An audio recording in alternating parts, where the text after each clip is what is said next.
네, 지난 주말 사이 우리 지역 사건 사고 구조 활동 소식입니다. 인천 소방본부 변태우 소방주임 연결해 보겠습니다.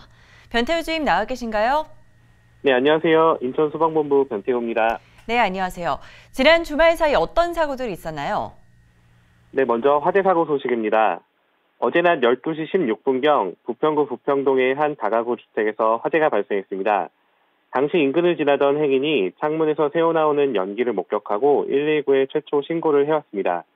다행히 당시 세대 내에는 아무도 없었던 것으로 확인됐고, 불은 즉시 출동한 소방대에 의해 20여 분 만에 완전히 진압됐습니다. 한편 옆집에 거주하던 한 명이 대피 과정에서 연기를 흡입해 병원에 이송되기도 했습니다.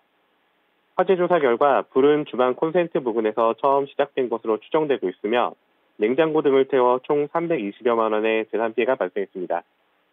앞서 하루 전인 토요일 새벽 6시에는 남동구 고잔동에 위치한 5층 규모의 화학 공장 1층에서 화재가 발생했습니다. 당시 근무 중이던 직원이 보일러 인근에서 불이 난 것을 확인하고 119에 신고를 해왔습니다. 이번 화재 진압에는 인원 88명, 장비 26대가 동원되어 1시간 30여 분 만에 화재를 완전히 진압했습니다. 조사 결과 불은 보일러 설비가 과열되면서 발생한 것으로 추정되고 있으며 약 1,350만 원의 재산 피해가 발생한 것으로 확인됐습니다. 한편 어제 새벽 6시 46분경에는 중구 을왕동 왕산해수욕장 인근 도로에서 차량 세대가 추돌하는 교통사고가 발생했습니다.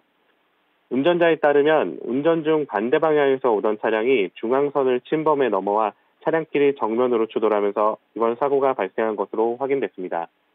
이 사고로 운전자를 포함해 3명이 부상을 입어 현장에서 응급처치 후 인근 병원으로 이송되었습니다. 마지막으로 우리 주변에 훈훈한 이야기가 있어서 시민 여러분들께 안내해드리고자 합니다. 지난 7일 밤 10시경 서구 검암동의 한 상가에서 화재가 발생했었는데요. 인근에서 이를 최초 목격한 학생들이 119에 적극적으로 신고를 해왔고, 비슷한 시각 마침 이곳을 지나던 차량 운전자가 본인 차량에 있던 소화기를 꺼내 화재를 진압했습니다. 이 모든 상황이 인근에 주차되어 있던 차량의 블랙박스를 통해 생생하게 잡혔습니다.